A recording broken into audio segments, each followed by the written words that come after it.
नमस्कार मंडळी, श्री स्वामी समर्थ. तर बऱ्याच मुलांचं आणि मुलींचं लग्न हे ठरत नाही. लग्नात काही ना काही प्रॉब्लेम, अडथळे हे निर्माण होत असतात. तर अशा वेळी आपल्याला एकदम साधा आणि सोपा हा उपाय करायचा आहे. फक्त आपल्याला पिंपळाच्या झाडाला ही वस्तू आहे तर ती बांधायची आहे, ज्यामुळे मुलांच्या कुंडलीमध्ये किती भयंकर दोष असतील तर ते दूर होऊन मुलांचं लग्न हे काही दिवसामध्येच ठरेल. खूप साधा परंतु अत्यंत प्रभावी हा उपाय आहे.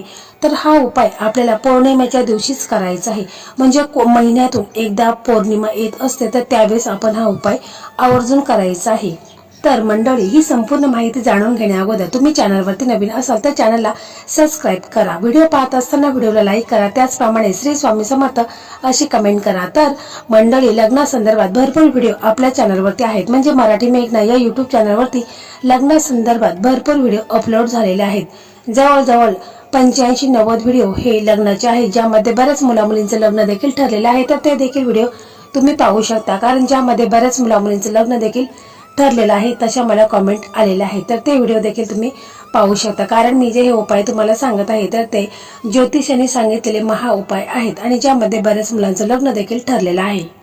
तर बघा, हा जो उपाय आहे तर हा उपाय आपल्याला पौर्णिमेच्या दिवशी करायचं आहे. तर आपल्याला ह्या उपायासाठी काय काय साहित्य लागणार आहे तर बघा, आपल्याला ह्या उपायासाठी 1 तांब्या भरून पाणी लागणार आहे. त्याच्यामध्ये आपल्याला थोडंसं कच्चं दूध, साखर टाकायची आहे किंवा खडी साखर टाकायची आहे. त्याचप्रमाणे आपल्याला 1 मौली धागा लागणार आहे, म्हणजे ज्याच्यामध्ये पिवळा आणि लाल कलर असेल असा आपल्याला 1 मौली धागा लागणार आहे. आपल्याला तुपाचा दिवा लागणार आहे. बस एवढंच साहित्य आपल्याला लागणार आहे. तर बघा, हा उपाय कोणी करावा तर हा उपाय स्वतः मुलांनी किंवा मुलीने केला तर अतिशय उत्तम आहे. परंतु जर मुलगा किंवा मुलगी हे बाहेर राहत असेल, जॉब निमित्ताने, व्यवसाय निमित्ताने मुले बाहेर राहत असतील तर मग घरातील इतरांनी केला तरी देखील चालेल. म्हणजे मुलाची आई करू शकते, वडील करू शकतात, बहीण करू शकते किंवा बहिणी करू शकते. कोणीही हा उपाय मुलांसाठी करायचा आहे. हा उपाय आहे तर हा उपाय आपल्याला सकाळी करायचा आहे. म्हणजे पौर्णिमेच्या दिवशी सकाळी आपल्याला पिंपळाच्या झाडाजवळच हा उपाय आपल्याला करायचा आहे. तर पिंपळाच्या झाडाची आपण थोडक्यात माहिती जाणून घेऊ. तर हिंदू धर्मात पिंपळाच्या झाडाला अत्यंत पवित्र आणि आध्यात्मिक म्हटलं आहे. या झाडाला कल्पवृक्ष किंवा अश्वस्थ असंही म्हटलं जातं. पिंपळाच्या झाडाचे आध्यात्मिक आणि धार्मिक महत्व देखील आहे.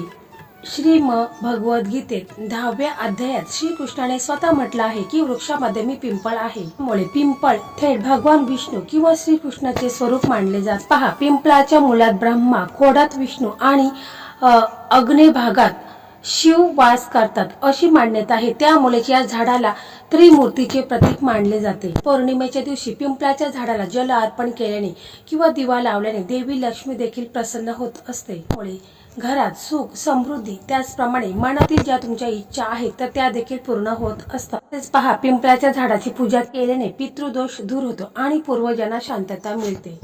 तसेच गौतम बुद्धांनी ज्या वृक्षाखाली ज्ञान प्राप्त झाले तो पिंपळाचाच वृक्ष होता. त्यामुळे अध्यात्मासाठी आणि ध्यानासाठी हे झाड खूप पवित्र मानले जाते. तर पहा, हा उपाय आपल्याला पौर्णिमेच्या दिवशी सकाळी करायचा आहे. हा उपाय कोणीही करू शकतं. स्वतः मुलांनी केला तर अतिशय उत्तम आहे.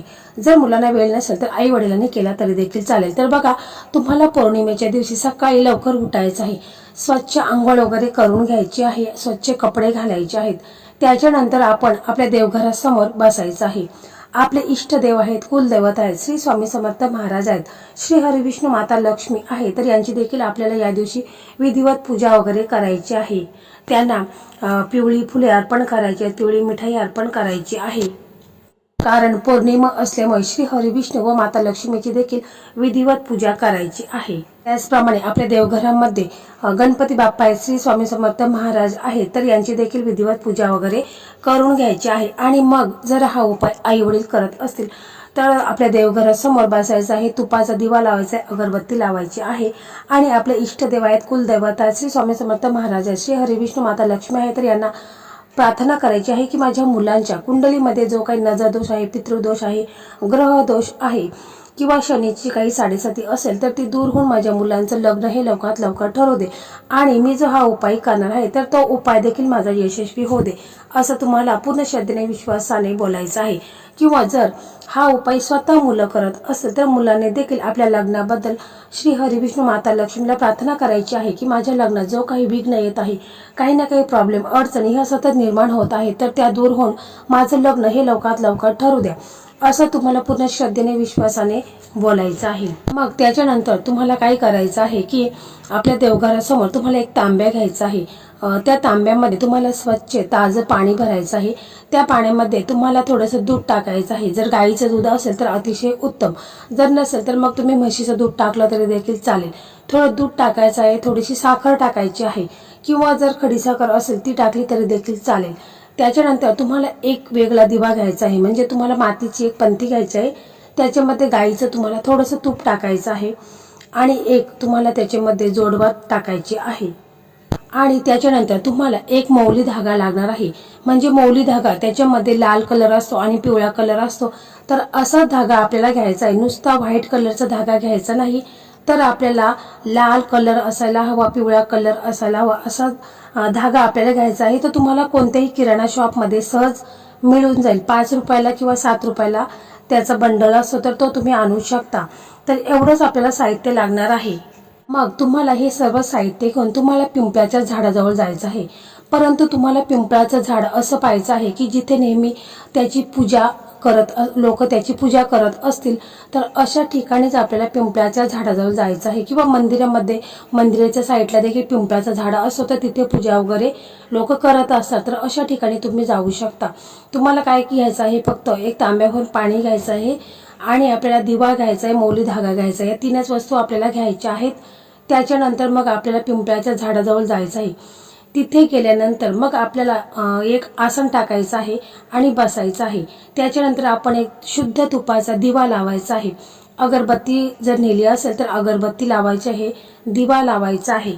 आणि मग त्याच्यानंतर तुम्हाला काय करायचं आहे की जो आपण तांब्या भरून पाणी घेतलेला आहे, तर तो आपल्याला पिंपळाच्या झाडाला थोडं थोडं करून 9 वेळा ते पाणी पिंपळाच्या झाडाला अर्पण करायचं आहे. म्हणजे थोडंसं टाकायचं आहे आणि असं करता करता 9 वेळा आपण असं थोडं थोडं करून टाकायचं आहे. म्हणजे 9 वेळा आपण हे पाणी पिंपळाच्या झाडाला अर्पण करायचं आहे.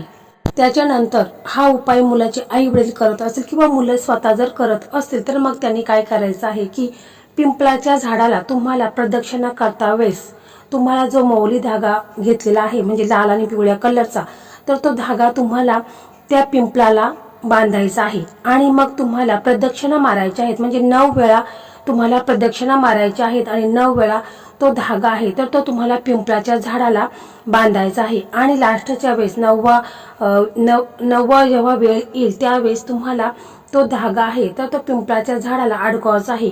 तिथे तुम्हाला गाठ मारायची नाही, तर 9 वेळाच तुम्हाला तो धागा तिथे बांधून घ्यायचा आहे.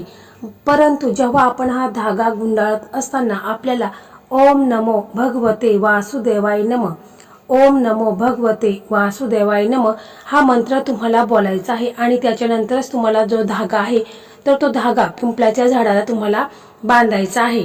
आणि मग त्याच्यानंतर तुम्हाला काय करायचं आहे की हे सर्व झाल्यानंतर आई वडील असतील किंवा मुलं असतील तर त्यांनी पिंपळाच्या झाडाला हात जोडायचे आहेत, प्रार्थना करायची आहे की माझ्या मुलांच्या लग्नात जो काही विघ्न येत आहे, मुलांच्या कुंडलीत काही ना काही दोष निर्माण झालेले आहेत, जसं की राहूची साडेसाती आहे, शनीची साडेसाती आहे किंवा कालसर्पदोष आहे किंवा पितृदोष असेल, तर तो पूर्णपणे दूर होऊन माझ्या मुलांचं लग्न हे लवकरात लवकर होऊ दे, असं तुम्हाला बोलायचं आहे. किंवा जर स्वतः मुलं जर हा उपाय करत असेल तर मुलांनी स्वतःच्या लग्नाबद्दल बोलायचं आहे की माझ्या लग्नात जो काही विघ्न येत आहे, काही ना काही अडचणी संकटे हे निर्माण होत आहेत, तर ते दूर होऊन माझं लग्न हे लवकरात लवकर होऊ दे, असं तुम्हाला बोलायचं आहे. मग त्याच्यानंतर तुम्हाला काय करायचं आहे की तिथे तुम्हाला एक आसन टाकायचं आहे आणि बसायचं आहे. आणि मग बसल्यानंतर तुम्हाला हा मंत्र आहे तर तो 108 वेळा बोलायचा आहे. परंतु बघा, मंत्र तुम्हाला बोलता वेळेस तुम्हाला काय करायचं आहे की घरून तुम्ही एखादी तुळशीची माळ बरोबर घेऊन यायची आहे किंवा रुद्राक्षाची माळ असेल तर ती घेऊन यायची आहे, कारण त्याच्यामध्ये 108 मणी असतात आणि मग आपण मंत्र बोलता वेळेस चुकत नाही. त्यामुळे आपल्याला एखादी माळ वगैरे ती देखील तुम्ही घरूनच घेऊन यायची आहे. त्याच्यानंतर जर हा उपाय आई वडील करत असतील तर त्यांनी तिथे एक आसन टाकायचं आहे आणि मग बसायचं आहे आणि मग तुम्हाला हा मंत्र बोलायचा आहे. म्हणजे तुम्हाला मी 3 मंत्र सांगते, त्याच्यापैकी तुम्हाला जो सोपा मंत्र वाटेल तो तुम्ही बोलायचा आहे. तर पहिल्यांदा ओम नमो भगवते वासुदेवाय नमः, ओम नमो भगवते वासुदेवाय नमः हा मंत्र देखील तुम्हाला 108 वेळा म्हणायचा आहे. किंवा ओम नारायण नमः, ओम नारायण नमः हा देखील मंत्र तुम्हाला 108 वेळास म्हणायचा आहे. किंवा तुम्ही हा देखील मंत्र म्हणू शकता, ओम विष्णवे नमः, ओम विष्णवे नमः हा देखील मंत्र 108 वेळास तुम्हाला म्हणायचा आहे. म्हणजे बघा, तुम्हाला जो सोपा मंत्र वाटेल तो देखील तुम्ही मंत्र म्हणू शकता. म्हणजे जो सोपा असेल, साधा असेल तो तुम्ही मंत्र म्हणू शकता, परंतु तुम्हाला 108 वेळास हा मंत्र बोलायचा आहे. मग त्याच्यानंतर तुम्हाला पिंपळाच्या झाडाचं दर्शन घ्यायचं आहे आणि मग त्याच्यानंतर तुम्हाला घरी यायचं आहे. तर बघा, हा उपाय फक्त एकदाच करायचा आहे आणि चमत्कार पाहायचा आहे. हा तुम्ही उपाय केल्यानंतर तुमच्या मुलांसाठी स्थळ यायला सुरुवात होईल. स्थळांच्या रांगा लागतील. खूप प्रभावी आणि चमत्कारी उपाय आहे. फक्त उपाय तुम्ही पूर्ण श्रद्धेने, विश्वासाने करून बघा. काही दिवसाचा तुमच्या घरामध्ये आनंदाच्या वार्ता तुम्हाला समजतील. तुमच्या मुलांसाठी स्थळ यायला सुरुवात होईल आणि मुलांचं लग्न हे लवकरात लवकर म्हणजे 4-5 दिवसांमध्येच ठरेल. तर खूप प्रभावी आणि चमत्कारी उपाय आहे. विश्वास ठेवून तुम्ही करून तर बघा आणि मग मला कमेंट करून सांगा. तर मंडळी, अशा प्रकारे आजचा हा व्हिडिओ तुम्हाला कसा वाटला कमेंटमध्ये नक्की सांगा. व्हिडिओ आवडला तर इतर तुमचे मित्र मैत्रिणी आहेत ज्यांचं लग्न ठरलेलं आहे त्यांना देखील शेअर करा.